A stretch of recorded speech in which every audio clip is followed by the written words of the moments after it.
the digital team, who some of that team are here today, and also customer services, corporate complaints and Welsh language, and also our digital and creative media team, which is sort of our graphic design and clever stuff like that. So today I've got Rob, who's the digital team lead, and as Nick said, Morgan and Kevin, who are our two process analysts. And really just a quick bit of background. Morgan and Kevin both came from customer services, and earlier this year we did a bit of a restructure, and so that we could really use their experience that they gained working at the front end with customers, but to create these roles that really challenge the way we do things in the organisation, and yeah, just make processes better, really. So yeah, they're stars. They do all the clever stuff. So I'm only going to do the first slide and then hand over to them. So next slide, Nick. See, I got that right. I'm doing well already. So for those of you who don't know anything about, no, go back. You've gone too far. That's it. So for those of you who don't know anything about Wrexham, we're at the top of North Wales, quite close to Liverpool and Chester, so very near the English border, and I'll come on to that in a bit in a minute. We've got a population of nearly 140,000, and we use Granicus Gov Service as our digital platform, and on that we've got over 93,000 customer accounts. So that's the My Account, where they can do a whole range of self-service processes, but also if anyone does ring our customer contact centre, that team use the same system, and they put the process through, and also give the option for a customer to create their account. So that actually equates to about 80% of our working age population. For those who are good with stats, you might think, oh well, 80%, why is there so many? We've also got a lot of people who live outside of the county borough who've also got accounts, because they may do things, you know, within Wrexham at some points. Going back to the point I made about being near the English border, so we're in Wales, so we are, as part of that, responsible for to the Welsh Language Commissioner, so everything we develop has to be bilingual. But because Wrexham's where it is, it's pretty much anglicised, and I think last time I looked, we've only got about, I think it's about 11% of Welsh speakers. Morgan is one of them, so if you do want to test him later, you go right ahead. But it does mean that we have to do an awful lot of development work for a very, very small audience.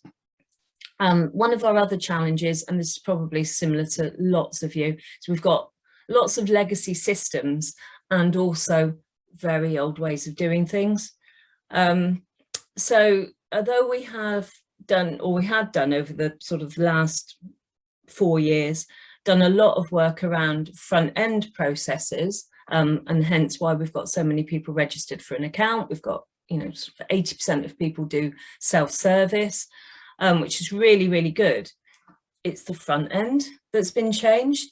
And one of the things that sort of became apparent kind of about, I guess, a couple of years ago was, you know, we still had a lot of failure demand. So people did do something online, they pressed submit, and then basically it was, you know, luck, rather luck than judgment, whether something actually happened.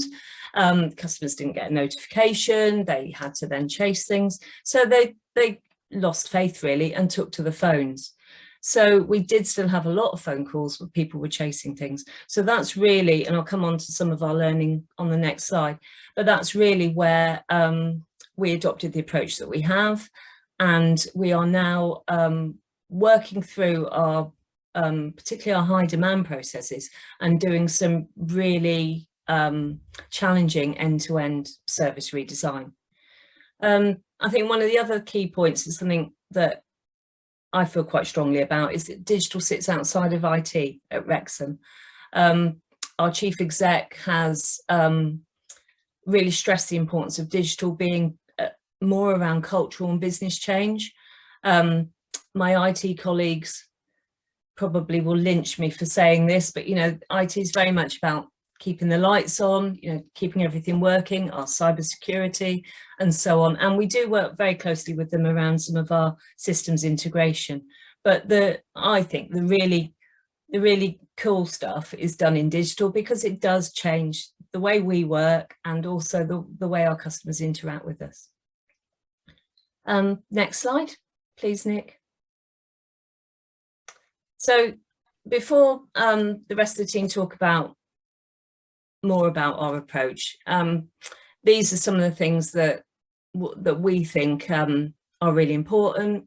And this is from, so some of this is from my work at Wrexham, but also my previous authority. I'm now on my 4th council, so I must be a glutton for punishment.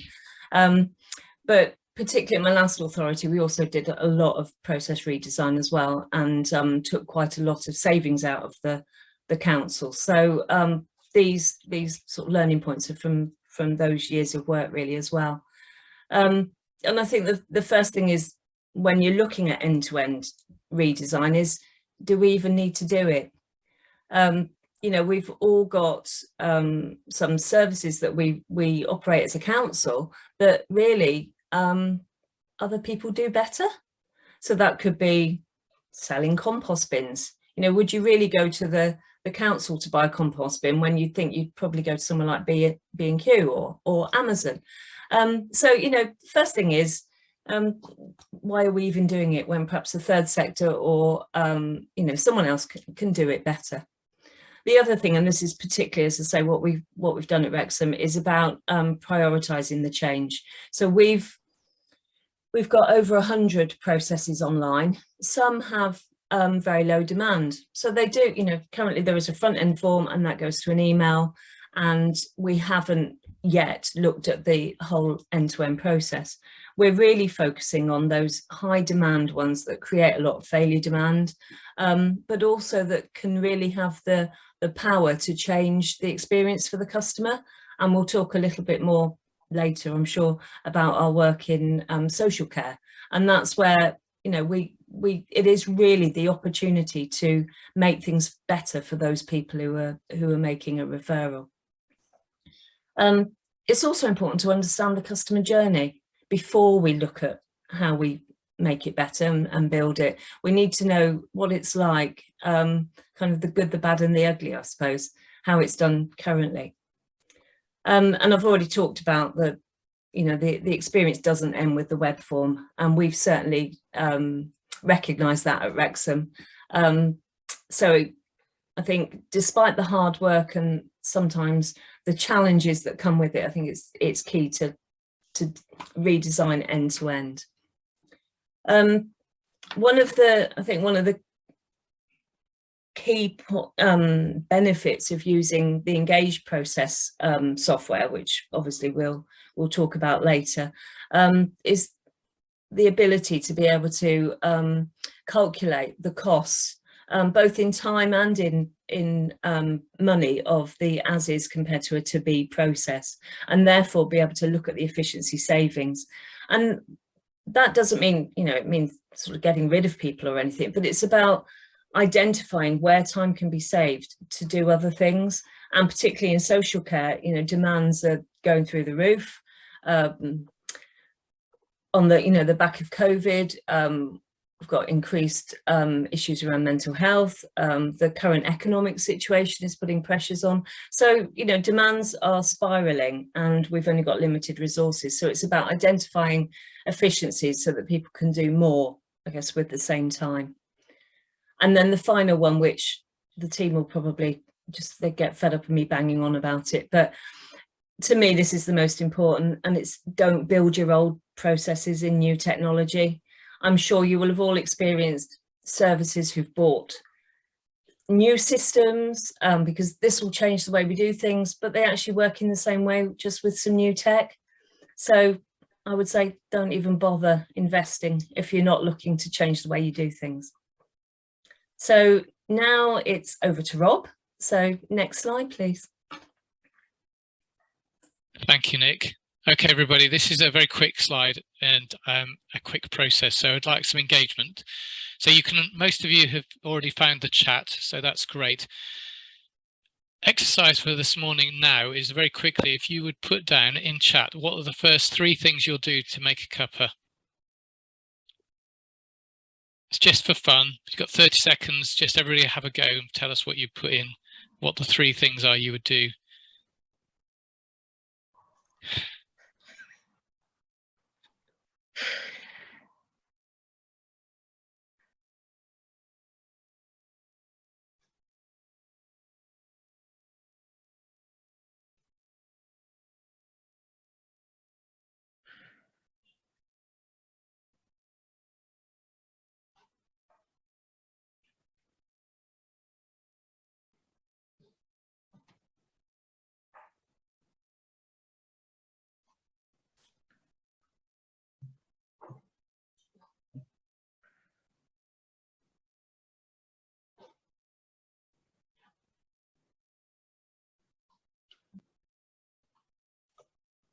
That's brilliant.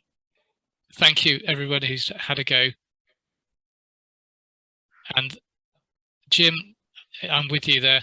Where did you leave your mug? Yeah, that's a lot of the things. I can't remember where I put my mug half the time. That's why my wife bought me a place just to put my mug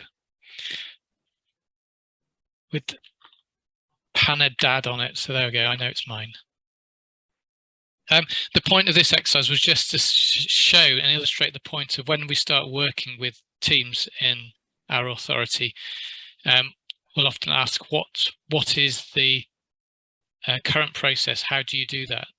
And it is interesting involving a number of people, because one person's view is not necessarily the same as the next person's, and that's what this illustrates. You've all said slightly different things, but all getting to the same point. You're all going to end up with a cup of tea. And well done to those people who remembered to put the milk in last. Somebody did microwave their milk, which I think is a pretty close second to putting the milk in first. Yeah, but that was just to illustrate the point. Thank you very much for taking part. I'm going to hand over to Morgan, and it's next slide, please, Nick.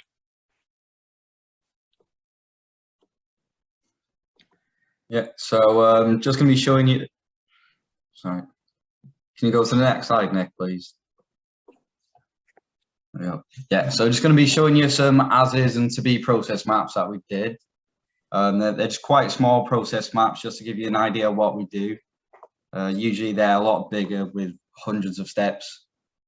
But yeah, just for this process map, it's just a process map on doing process maps. So first of all, the first step would to be hold a meeting with senior stakeholders and team leaders, just to give them an idea of what we will do and how this will help make the process more efficient. We need to make sure we have people in the meeting that know every step. So we will usually have a mix of managers, supervisors and staff members, so we have an idea of every level.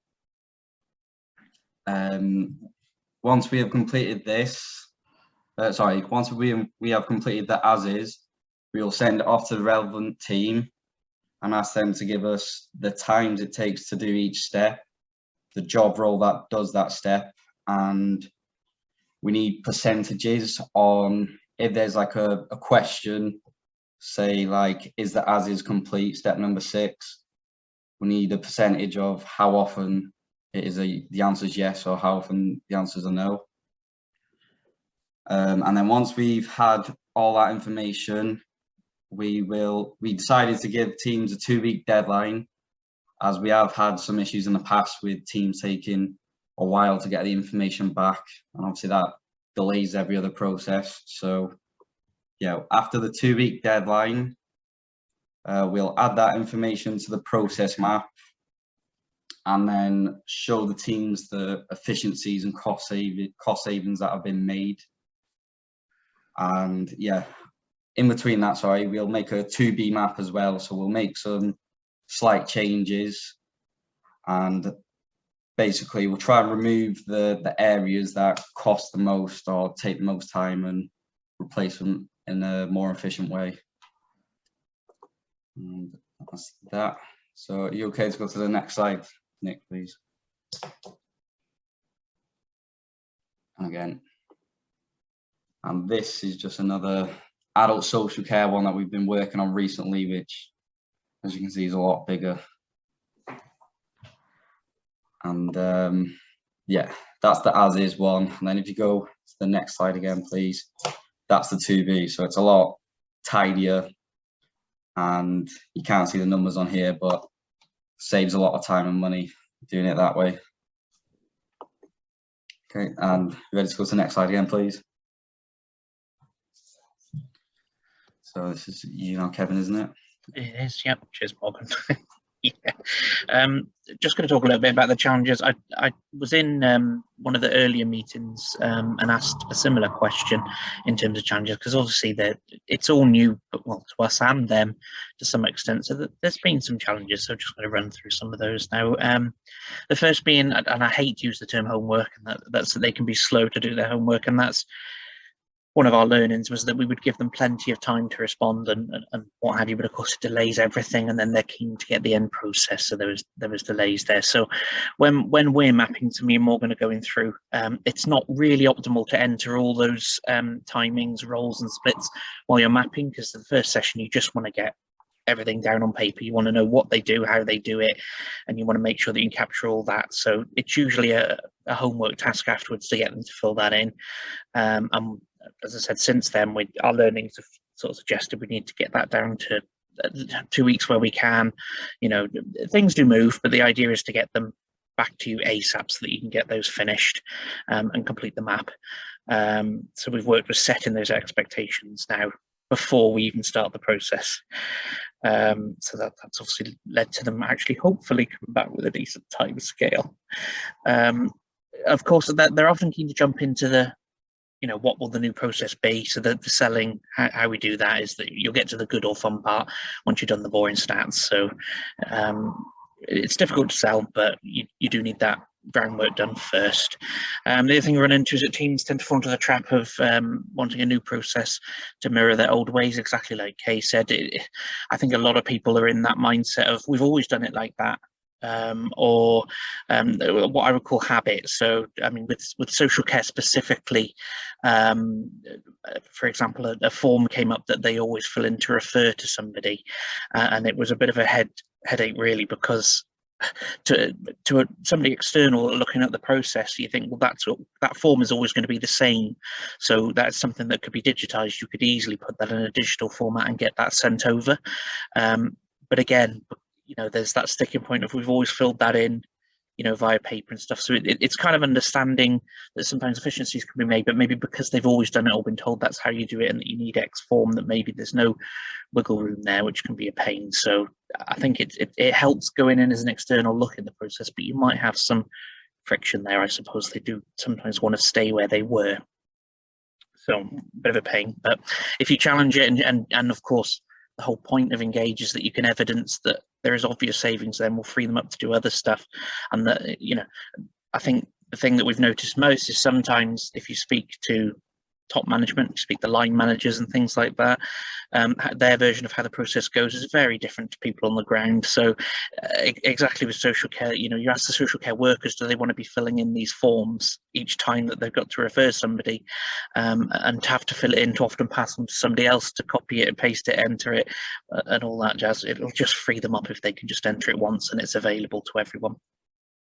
There's also that fear of change. We have that a lot with social care, less so with some of the departments. I think some of the departments can be just keen to make the process easier because it is a benefit to them. But I think everyone naturally assumes if you're going to make efficiencies, jobs are going to go. But social care is a really good example of that, where I think their initial thoughts was that immediately they didn't want to share this with any other parts they interact with because they would immediately think job losses. But the problem is the demand is only going very north for social care as aging population and everything. It's never going to decrease, but you know, resources as they are, if anything, are probably decreasing, or at least you're having to become more frugal anyway. So the whole point is that they can potentially free their time up to actually help the public and well, give the social care service rather than spend aeons doing what is essentially some admin. So that the idea being that you free them up to actually do the important stuff. So, and I hate using the phrase, but more value for money. So, you know, they're doing the same thing, but hopefully getting better value out of that. And then, of course, you know, that the final point from that is that it means that they can focus on what matters. So, you know, with social care, that can mean the difference between a family getting help quickly, and I think that's where we've learned under discussions afterwards that it could even be worth considering including actual end users, so people that have maybe tried to access social care themselves, and maybe not had the greatest of times getting through that process. So where we may want to include many departments, you know, and the actual people on the ground, like we did with when we were doing our bins process and mapping and things like that, we had actual inspectors on the call, but we also had the crews that were actually picking up the bins. And, you know, you'd have the inspector saying, oh yeah, we go back for recycling, and then you'd have the crews saying, oh yeah, we don't do that. We don't bother going for that because that's done a week later. So you see the disconnects where maybe customers are getting completely different information than maybe what actually happens. But they're just some of the challenges that we've had. Thank you. Next slide, please. Brilliant. Thank you. Thank you, Kevin. So from all of this, I just want to talk about the positives of having to engage with process mapping using the Engage software. Basically, what we've seen is people, although reluctant when we first start this process, asking why do we need to map everything out, involving them and sitting them and with the teams working through, because we approach things where we don't understand how they do things, so we have to ask the questions, what do you do? But in doing that, it's quite interesting that we found that teams now feel empowered through that process because they start to see the value of mapping things out, because actually the first map is never the final map, because when they go away and think about it, actually they realize they've missed steps out, or they've included things which they actually don't need to do or don't do, and it helps them start to already automatically see how they can make processes and improvements. Overall, through this process, we've been able to see, we've been able to show reductions in cost, and in some processes where it involves improving the process for the customer and increasing revenue, because if things are easier to do and they work, people will do them, and that's just, you know, the simple of it.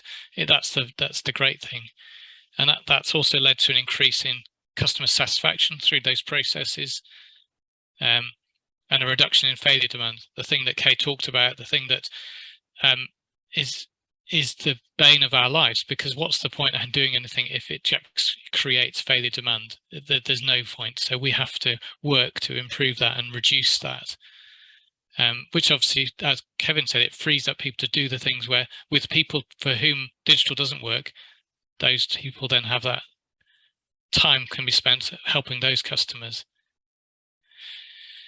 So we are focused now on doing an end-to-end redesign process for all of our digital processes, rather than just putting a top level, pretty surface level finish on something.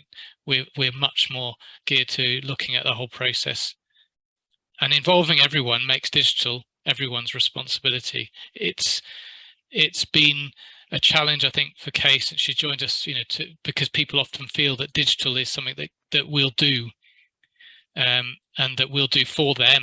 So they'll approach to us and say, can you do this? We must do something digitally. But involving people in the process gets them involved. They are part and parcel of the process, own it and understand it, and feel that it's not been done to them, that they are part of that process. And we are now part of rolling things out, part of a program of digital redesign, which we're working through, having to prioritize work, because as more and more people want to do things, we have to prioritize that. But it means that we can work focused on getting the biggest impact for the majority of customers as fast as we can. Next slide, please. So, Kay, I don't know if you want to finish off. You're on mute at the moment. Sorry, I was trying to respond to questions in the chat as we were going along to keep on top of it, but hopefully we'll end up having a bit of a real chat rather than me typing, because I can't type that fast. So Carol, I will answer your question in a moment. Yeah, I think really, yeah, Rob's right. I think the last 2 years for me have been challenging, because the first thing was getting over the whole Welsh language learning, really, and understanding the importance of that, but also developing the digital team and the really good work they were doing prior to me joining into a full program of digital change that's now got, I think, a much more corporate focus. And as Rob said, getting services to understand that they can't just, you know, look at the ground and not make eye contact, and that we'll kind of go away, but that we will be working with them and hopefully encouraging them to move forward into the future. But you know, we don't want to do it to them. We definitely want to do it with them, but there is also no escape, I think. Yeah, I think that's it.